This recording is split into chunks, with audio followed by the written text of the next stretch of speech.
Hello, folks. Welcome to the sixth episode of the weekly wrap-up on WRPS. I'm your host, Ben Carpine, alongside Danny Nguyen. We have 5 new cards to show you guys. I think these cards are a really good setup that we have today, so we're just going to dive right in. And to start off, we have number 8 on the New York Giants, Mr. Daniel Jones. Now, Daniel Jones, he was drafted 6th overall in the 2019 NFL Draft. In this season, you got to remember, Eli Manning is still the quarterback of the Giants, and as a Patriots fan, we know all too well about Eli Manning and how he kind of ruined our Super Bowl advances twice in 2007, then again in 2011. But at this point in his career, Eli Manning's a pretty old guy, and they bring in Daniel Jones from Duke University, and they basically say, look, Eli, we're going to start to replace you. And I think at this point in his career, Eli Manning said, yeah, I know I'm getting older. So they start to hand the reins off to this young kid. And in 2019, which is his rookie season, which this card is from, Daniel Jones threw for 3,027 yards and 24 touchdowns, which was pretty good for a rookie quarterback. Statistically speaking, it's not as great as what you would expect for a premier NFL quarterback, and I think a lot of analysts and fans, including myself, are still kind of waiting for Daniel Jones to take that step to that next level of an NFL quarterback, of being a true star, like a guy like Jalen Hurts or Patrick Mahomes, certainly. But, we're seeing statistical progress, and so I guess when you're looking at it from an analytical standpoint, Daniel Jones had a very sound rookie season, and he's still getting better, just not quite on the level that I think of when I think of a star quarterback. But Danny, if we're talking about the card itself, what are we looking at today that you could help me point out a little bit better than I could see? So the set is from Gold Standards. It's a good set you want to go for when you buy cards. It's an auto. It has 3 patches, both game worn. It's numbered to 25, and it looks really nice. In the front, it's in perfect condition. On the back, however, it has a lot of splotches on it, bringing down the card value. But all that matters is it has an auto and it's a jersey patch, and it brings up the value to a huge bit. What do you think about it, Ben? Danny, I'm going to go ahead and give this card a 7.5. Now, when I take a look at it, I'm just going to flip it back over here. The card is a little bit, it's got kind of a thickness to it that I don't think the case really gives it enough credit where it's due. The card is fairly thick, and that's one of the things that I like about the card itself. But I think a 7.5 for me, the card isn't extremely fancy. It is well made, I think, but it's not the nicest card I've seen. I really do like the autograph. I think that's really cool. And I'm still kind of counting on Daniel Jones to be a much bigger star than he is right now. So I think this card is going to go up in value very soon, especially now that the Giants, they got some younger guys on their team. They did lose Saquon Barkley, but I really like their coach. I really like Daniel Jones. I don't think that they're far off from being a very good team, and I don't think Daniel Jones is far off from being a star quarterback. But Danny, what are you thinking on this card as for a rating?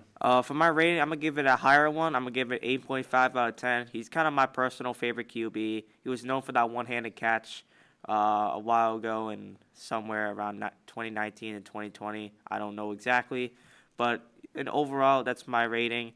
And what's the next card, Ben? So we're staying in the NFL, and you'll notice that's a trend with all these cards today. But we're going to go to a player who's no longer in the National Football League. He's a retired wide receiver who played most of his career in Carolina, and that is, of course, Steve Smith Sr. Now, Steve Smith, he was really the Panthers' staple wide receiver for the better part of the 2000s and the early 2010s. Drafted in 2001, round 3, pick 74. He played a very tremendously long time, from 2001 to 2016. From 2001 to 2013, he played that in Carolina. So we played him, and of course, when I say we, I'm talking about the Patriots. We played him in Super Bowl 38, I believe, versus the Carolina Panthers. So he played for a very long time for a wide receiver. But this specific card is from the year 2007. That's a pretty good year for the Panthers. And in this career, Steve Smith had 87 receptions for 1,002 yards and 7 receiving touchdowns. That's a pretty good statistical makeup for him. In 2007, he's about halfway done in his tenure in Carolina. He goes over to Baltimore for 3 years extra in 2014 and then retires in 2016. Now, Steve Smith, he's definitely one of those receivers that when I think about the NFL and I think about guys that really may not have been, and I think this is kind of a recurring trend in the 2000s where we don't see amazing numbers from wide receivers because the NFL was more of a running league back then. But Steve Smith, definitely a guy who stands out with the likes of Randy Moss and Anquan Boldin and those guys who are those receivers who, again, today do they match up to guys like Stephon Diggs and, maybe not statistically, but I think skill-wise Steve Smith was still very important to the NFL. But Danny, if we're going to talk about the card itself, what are we looking at today? So the card is not game. Oh, it is game worn. It's a jersey patch. It's from the set Playoffs Prestige. It's not a good set you want to go for when you invest in sports cards. If you were for this type of player, you would go for Prism, Donruss, Optic, and tons of more. It's not his rookie year. It's made in 2007. But that's all I gotta say about it. What do you think about it, Ben? I'm going to up this rating a little bit, Danny, and instead of going with a 7.5, I'm going to go with an 8 on this card. I think that Steve Smith is a very, very influential player in the Carolina Panthers' history, and of course now the Panthers really aren't that good.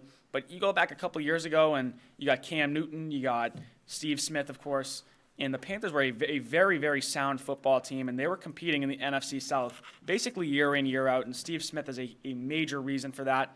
If we're going to talk about how the way the card looks, I do think it's very nice to look at. I think it's a little bit dated, and you can kind of just tell by, just the way the card looks on the front. That's really not my particular area of expertise, but I do like this card a little bit better than the last one, and that's why I'm going to stay with my rating is a solid 8 out of 10. Danny, how about you? I'm also going to give it a solid 8 out of 10. The condition looks fine. The card is game worn. It just looks beautiful. The nice America flag in the background of the card just works well with it. The only downfall is just a set, but either way, he's a great player in general. What's our next card, Ben? So our next card, we're going to head up. Instead of Carolina, we are going to go back to the very well-known New England Patriots, to one of the greatest wide receiver quarterback combos in NFL history, and that is Tom Brady and Randy Moss. Now, this card is from 2008. That's the year after they lost Super Bowl 42 to the New York Giants. And you got to remember, in this season, Tom Brady actually didn't play. He got injured in the very first game of the season with an ACL injury and did not play for the entire 2008 season. So when you're looking at this card, you see these two out there, but you got to remember that only one of them actually played, that guy being Randy Moss. This combination of players played from 2007 to 2009. Of course, New England Patriots acquired Randy Moss from the Minnesota Vikings, where he had played for about 10 years up to that point, and they were really gunning for a Super Bowl in 2007. And they came within minutes of getting that Super Bowl ring, which would have been their fourth in about 7 years. Unfortunately, you got David Tyree, Eli Manning, who we talked about a little bit earlier. You got just a New York Giants defensive team that was able to hold off one of the most high-powered offenses in NFL history right here, and it was led by these two. Now, when we're talking statistically in 2007, we're going to see that Randy Moss is a Pro Bowler. He led the league in receiving touchdowns with 23, and I'm talking about the year before this card only because I think it's more statistically relevant.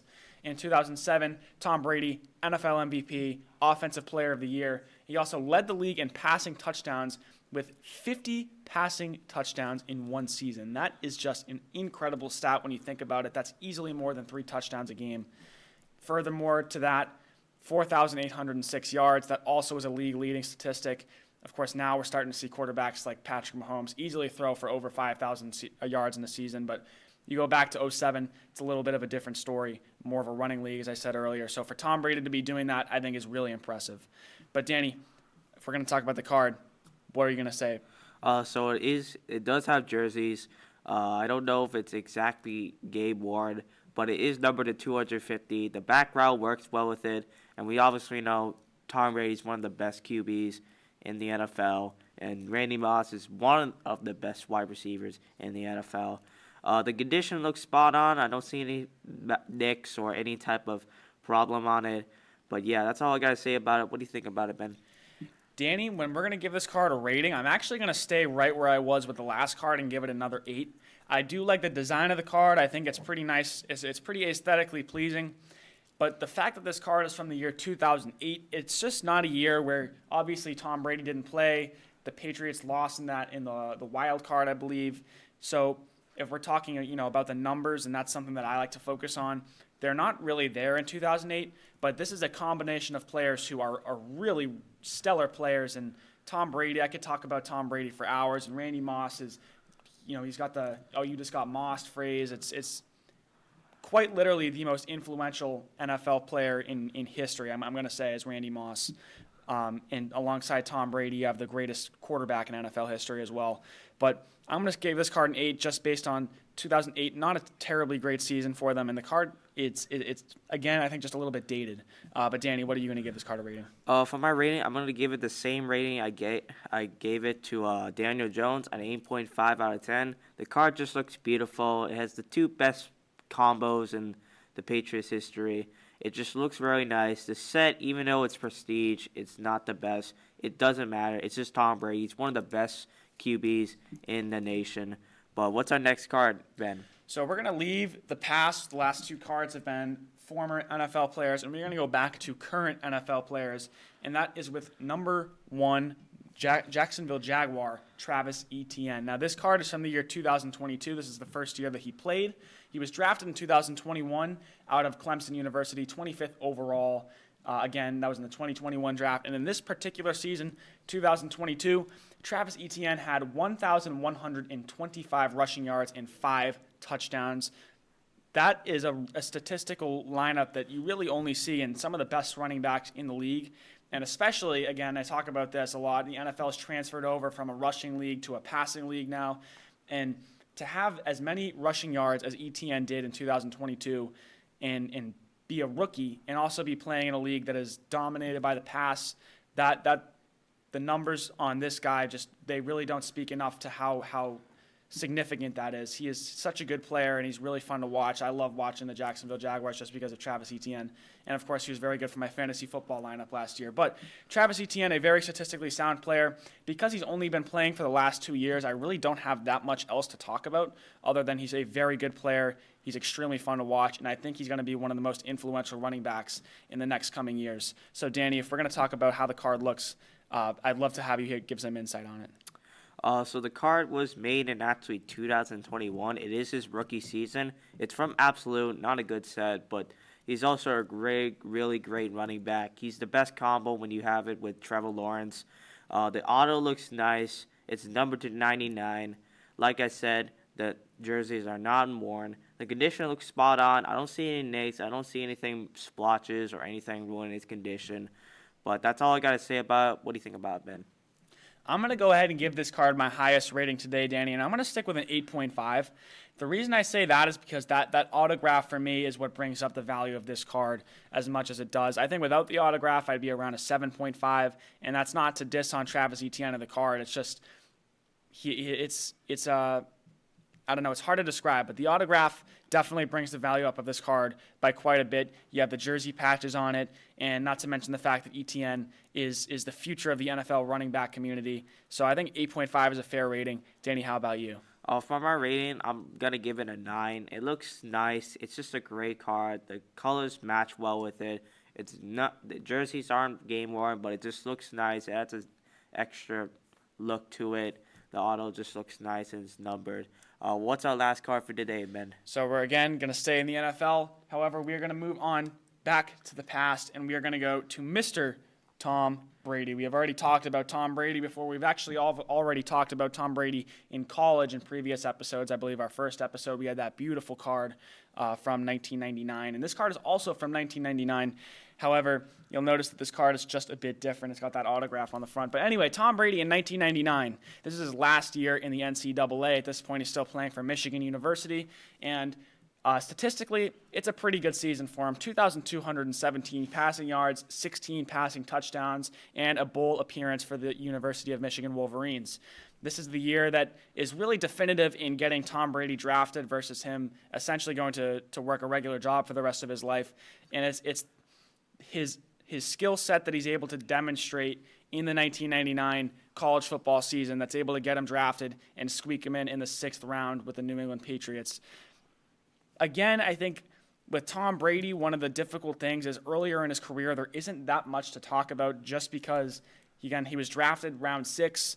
He's a backup quarterback for the first year of his career, and he only threw 2 passes in his first year. So it's really cool to get a card from Tom Brady in college because that's where he can show as his younger self what he's able to do before he's put into the position that he is after Drew Bledsoe goes down 2 years later. So I think this card is very important to show how good Tom Brady was before he became a New England Patriot.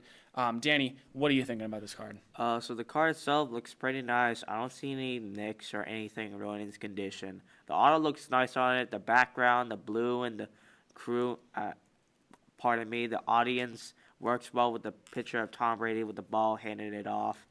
It's from Press Pass. I don't know that set, but overall, I would probably theorize that it's not that good of a set. When we look at the back, I don't see any splotches either. It looks pretty nice. What do you think about it, Ben? Danny, I'm going to give this card my highest rating today, and I'm going to go ahead and give this card a 9 out of 10. I think part of it is biased just by the fact of, being a New England Patriots fan and loving Tom Brady. I touched on this earlier, but to have a card that shows how good Tom Brady was before he was a New England Patriot is really important to me. You got the Tom Brady autograph on the front. You got the beautiful picture of Tom Brady in that Michigan Wolverines blue and yellow uniform. To me, this card hits a lot of check marks, and that's why I'm going to give today a 9 for this Tom Brady Michigan card. Danny, how about you? For my rating, I'm going to give it the same thing, a 9 out of 10. Everything is almost perfect on it. The only downfall to it is just it's a college card. People who invest in sports cards do not look for those specific type. But either way, it's Tom Brady. He's one of the best QBs, like I stated. That's all for today. So what do you think about the cards that we rated today? Danny, I like today's group a lot. We had a lot of good cards, obviously. We had the NFL thing going on today. And I'm going to give today, if I had to put today all under one big rating, I'm going to give today a solid 8.5. The Tom Brady card for me is really what brings this card up. But I also really like the Steve Smith card. I think it was cool. That's a player who I don't think is often talked about. But we also talked about the young Travis Etienne, an up-and-coming Daniel Jones. That Tom Brady, Randy Moss combo card I thought was really cool. So I think an 8.5 for me is a fair rating. How about you today if you had to wrap it all under one number? For my rating, I would give it the same thing you said, 8.5 out of 10. All the cards we talked about were just phenomenal. They looked nice. Everything looked perfect. Only a few conditions looked bad on it, but either way, that's my rating for today. Sure. Thanks, Danny. So, as you guys know, this is the 6th episode of the weekly wrap-up. We want to thank you for coming in for another time to check out these 5 cards that we have today. And we know there was a bit of delay with this one coming out, but we are going to try to get back on that weekly schedule. So, again, I'm Ben Carpine alongside Danny Nguyen. Thank you for watching the weekly wrap-up, and we will see you again next week. Thank you.